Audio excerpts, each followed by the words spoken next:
In today's episode, we're going to talk about safety devices, how to cut rope. Cut the rope! You're in trouble!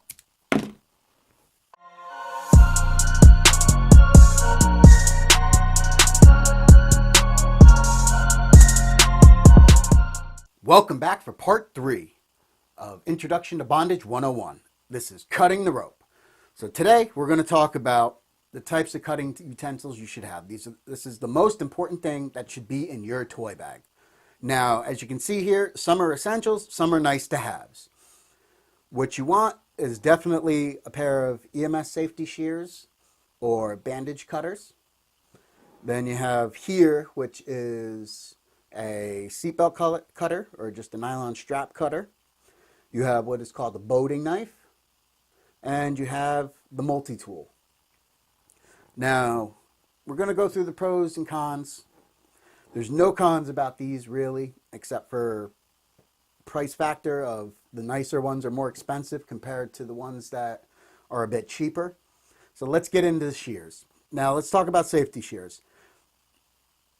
These were designed, from what I've heard, this is the story I've heard, is that these were designed during the Vietnam era, and this was to help get soldiers out really fast. Now, these things can cut through leather, they can cut through heavy clothing, everything you need to undress a soldier as fast as possible or get under a wound safely and cut the dressing off. These shears were designed to do that. Now, some of the points you want to look for is, as you can see, this one is about a $10 one. This is one that I bought at I forget, it was some pharmacy. I forget exactly what one, maybe a CVS or something. And it's extremely well made and polished. As you can see here, this rounded tip, this is to help kind of guide under the skin and get under clothes and whatever. And it gives a little barrier so that you won't pick up skin. As you can see, the cutting part is actually back. It's probably about a ½ an inch back. And that's good because you're not going to pinch any skin before you actually start cutting what you're trying to cut with these shears. Now this has a nice serrated edge. You can feel it as you close. It's definitely going through most materials. I've had these for quite some years. I've cut a lot of rope just in classes and testing. I keep it, occasionally I polish it to keep it sharp, but these have lasted me well over 8 years at this point in time. Now, I know there's a camp, if you use them, you get rid of them because you never know if they're going to be good when you really need them. Well, if I'm using them quite frequently, I know if they're starting to get dull, I can see how they're cutting. And if that's the case, I can polish it and kind of sharpen it back up. They're scissors, they're designed to be sharpened. But it's kind of your last resort. Now you get the cheaper pair, and as you can see here, it looks smooth, but it has a much rougher edge, more of a sharp kind of style edge. Yet again, same thing. You still have about your ½ an inch. It's really big. Still has that serrated edge. But as you can see, they're just not exactly the same quality as, this pair over here. Now, they come in a lot of different colors, and these are price range anywhere from probably $2 to $3. At a convention, you might find them for like about $5. They're okay, they're good. This you'll see at just about most clubs and dungeons, just for the simple fact that if they walk off, it's not the most expensive thing and they're easily replaced. As you can see, they come in a lot of different colored handles. You can get red, green, blue, so whatever kind of fits the theme of your bag. They work good for that. They are on the cheaper side. You do pay for what you get. I suggest testing them before you put them in your bag, and then you know if they're sharp or not. Another style that I like to do for safety wise is, as you can see, this handle is blue. So in a dark low light environment, this is going to stick out more than this. So what I'll do is add a little lanyard that's a bright color like this red, and this will stick out, and my scissors always stay in a secured location. They're always put back there. That's probably the number one thing you want to do, is always put your safety equipment back in the same exact spot, and your bottom, everybody should, whoever needs to know can know where your shears are stored. So that's getting into the EMS safety shears. This is an essential for any bag. If you buy anything, buy these. If you have to buy these just to have them, they're super cheap and they'll work. but this will get your bottom out no problem. Some sort of medical emergency happens, you can get those scissors right under the rope, start cutting them right out. The bottom is more important than the rope. You don't break your toys like your mother said, you know? And I'm a fan of playing with it. You know, I like to play with things before I eat them. Anyways, on to the next part. So now we got the safety shears. Ultimate, you want these in your bag. This is a no argument. This is what you buy. Like I said, they're bandage shears or EMS safety shears. Now, nice to haves is you get in this pouch, and this is from the Ontario Knife Company. And this here is a seatbelt cutter. And as you can see, if I can get it in there, it's really fine edge, but as you can see the shiny, there's a razor blade with 2 screws. Now, this razor blade can be replaced over time. So if it starts getting dull, you know, test it here and there. You know, you can buy these blades and replace this out. So this is the seatbelt cutter from Ontario Knife Company. It's a solid company. Sits nice in the hand. Yet again, just like the safety shear, when you're getting under the rope, you're going to avoid making any type of cutting contact with your partner, as this is meant for yourself and your body's here and, oh, cut that seatbelt out. So this is a very good tool. Now we get into another tool here, which is the boating knife. Now this falls into definitely nice to have. It's good to have in your bag, but it's not necessary. So first feature, as you can see here, is what is this? That big old curly thing. So if we push that down, it's what we call a marlin spike. And a marlin spike is designed for being able to get into knots. So if you have a knot that's really tight, you get inside there and you can work the knot out. And that's what the spike's for. So we'll close that. Now, on the other side, as you can see, this one has like a built-in screwdriver, which is pretty cool. They have like a blunt tip knife. This is the one you want to get. If you want to bring any type of knife into the situation, I mean, granted, knife play, that's a whole different other thing. We're talking about bondage here. If you're trying to cut a rope, this is a good knife because it's kind of blunt. You know, it's not that bad. You can get under ropes if you have to. It's not a sharp, pointy edge. So basically, this type of knife is good to cut somebody out if you have to. Not ideal. Obviously, you want to use one of the shears or a seatbelt cutter.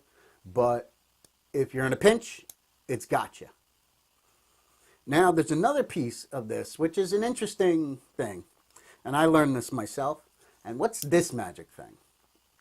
Not many people know what this is for, but this, yet again, once you get into a more advanced version of things, and you get into suspensions, you're going to start dealing with things called anchor shackles. And this is an anchor shackle. Now, it has a pin that can release, and it has a nice smooth edge. What this is meant for is, as you see here, there's this little key down here.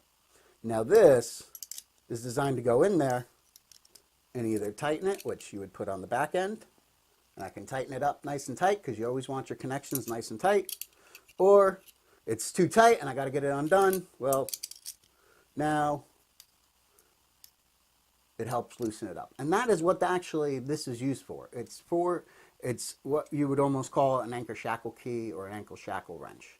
So, and this is, as you can see, it can be, because ankle shackles can vary in size. So this one kind of gives you a little leeway and a little flexibility. So that's what that's for. Now let's get into the last nice to have, and I always enjoy having it, and that's a multi-tool. Now this is a unique multi-tool because it has a built-in flashlight, as you can see here, which is nice in low light environments. If I have to find something in my bag, but I know where this is, I know where I can just pull out a flashlight really quick. Now, this can also be used like the marlin spike. This one was a unique one. I just kind of came across it. I don't have any exact brand. There's no markings on it whatsoever. But you can use these almost as marlin spikes as well. And these are the screwdrivers. It's a little jeweler's and a Phillips head. Now, on top of that, what you use these for is, say if you have a knot, you get under like this, and yet again, with a pulling action, you'll be able to work the knot out. And that's why I recommend also having a nice multi-tool inside your rope kit. Now, all these tools I carry except for this. That is in my rope kit at all times. I have 4 different ways to get through a rope. So this is the pros and the cons, thinking about things. There's really no cons of having anything except that, you may jab somebody or cut somebody with this one. So this is kind of nice to have, but not your first go-to. This one's pretty much safe, except that the blade can dull. So granted, there's another pouch inside here where you can keep extras, but for the most part, you're kind of stuck to where you are. It may be harder to cut a thicker rope, but for the rope size that we deal with, as you can see on the table, it's perfectly fine to fit inside. And then these, like I said, there's just price ranges on quality. But that concludes this section of just talking about the types of equipment and what you need. I'm going to do a quick up close of all these instruments here so you can see what it is. And we're going to come back with the next section, which is cutting the rope and seeing how each one works with cutting rope and untying knots. Here you can see we got the shears, the fancier ones, the strap cutter, the boating knife, and the multi-tool. Okay, and now we're back. Now we're going to get into the next part, which is testing each style and seeing how they work. So with that, we'll start with the basic shears. So what I'm going to do as a test is this is me putting myself at it. As you can see from last night, from the boating knife, I actually had a little nick. So that's something that you actually would have to be careful about. But we're going to start doing this. So as you can see, it's tight against my skin. You kind of work your way under. As you can see, now I have it. Now let's do the cut test. As you can see, a little difficult. Wasn't, I kind of pushed in really tight, but they did work. In a pinch, they got you.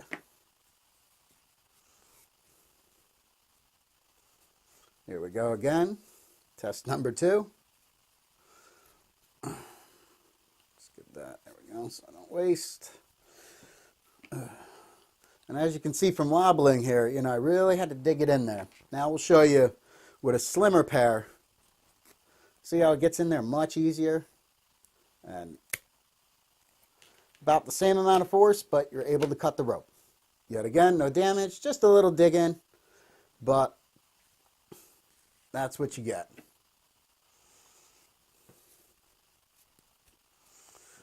Actually, let's do this. That piece of rope for that, piece of rope for that piece of rope for that. So now, let's talk about this. So yet again, blunt edge. Nice is good. This is too tight. The bottom's having trouble.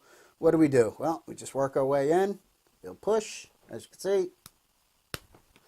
And there we go. Another successful cut. So we'll go back. And now this is where you got to be careful. This is where we're going to test out the boating knife. So now, pull that out. And this one, you have to be careful. So what you want to do is kind of lead with the back end first and kind of wobble.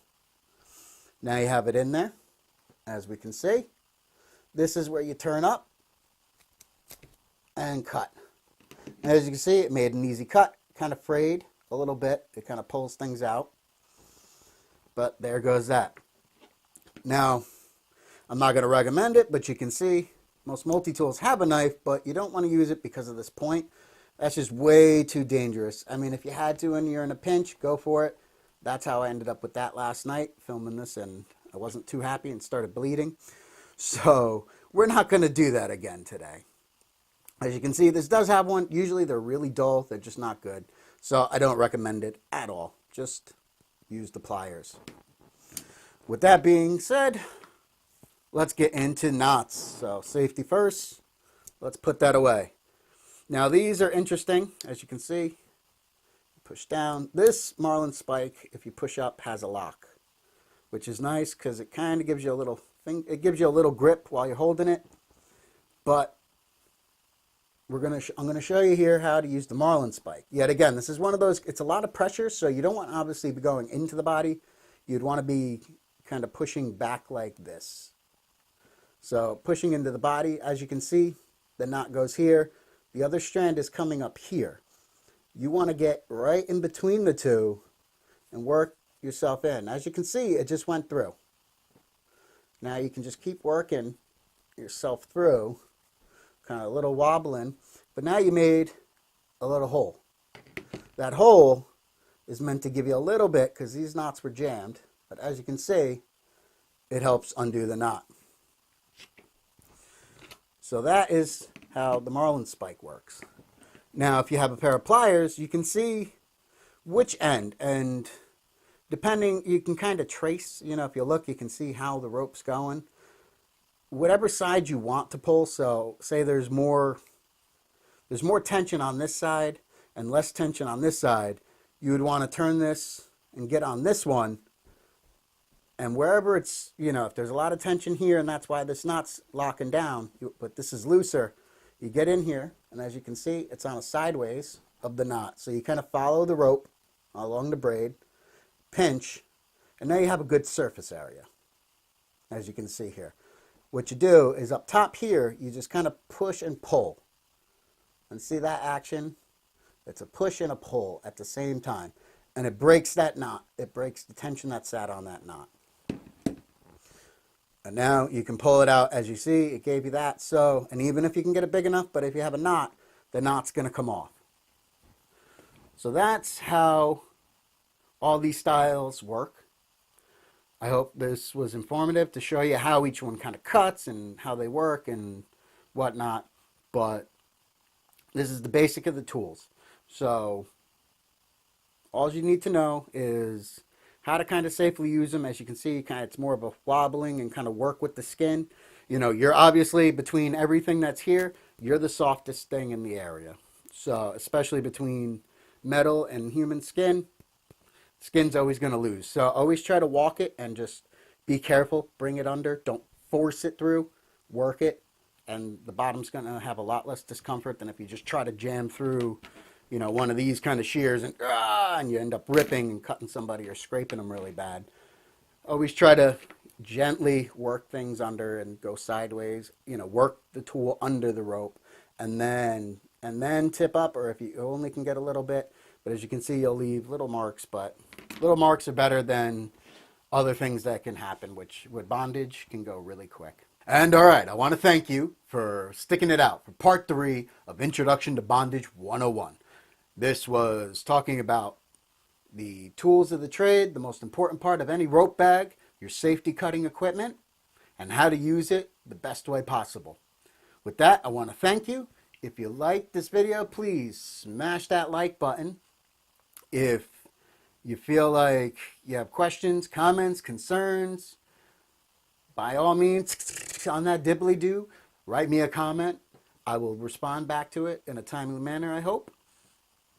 Life gets in the way occasionally. If you like this channel, please, please, please, please smash that subscribe button right over there, and you'll be notified. You can click that little bell, and that'll let you know when I got stuff coming up.